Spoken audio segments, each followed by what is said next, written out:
大家好，我是七七。虽然还没有完全康复，但是觉得新年还是要上来跟大家打个招呼，说一声新年快乐，这样呢才觉得好像没有缺点啥。今天就一起来做一个开年小食，只需要3种材料，而且呢特别的养生，香甜糯叽叽。那我们就开始吧。红枣去核，就把它剪成这种宽度为0.5公分左右的长条就可以了。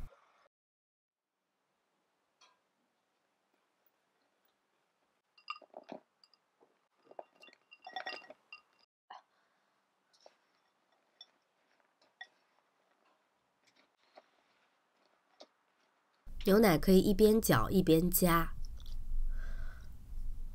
根据面团的稀稠度呢来决定最终的量，不要加的太多了，否则蒸出来呢就会软塌变形，就不太好看了。大家最近都满血复活了吗？我现在感觉就是每天就是喝粥吃面才会感觉比较舒服，不知道你们都吃些啥呀？接着就来把这个面团整一下形，把它整成那种类似于长方形的形状就可以了，不需要任何模具，就是一边把它这样抵住，然后慢慢的整形，再换到另一边，它就会非常规整了。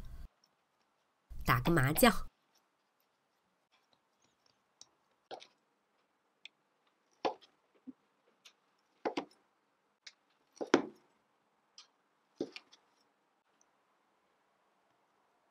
这样就已经很漂亮了，特别像牛轧糖。接着水开之后上锅蒸20分钟左右。我做的这个比较大，大家也可以根据你自己做的大小来调整一下时间就好了。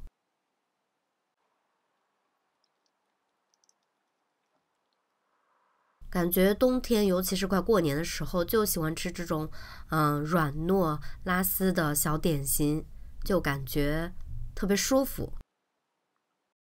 也希望大家会喜欢啦！七七在这里祝愿大家和家人们都新年快乐、平安、健康，所愿皆成。那我们就下期见吧，拜拜。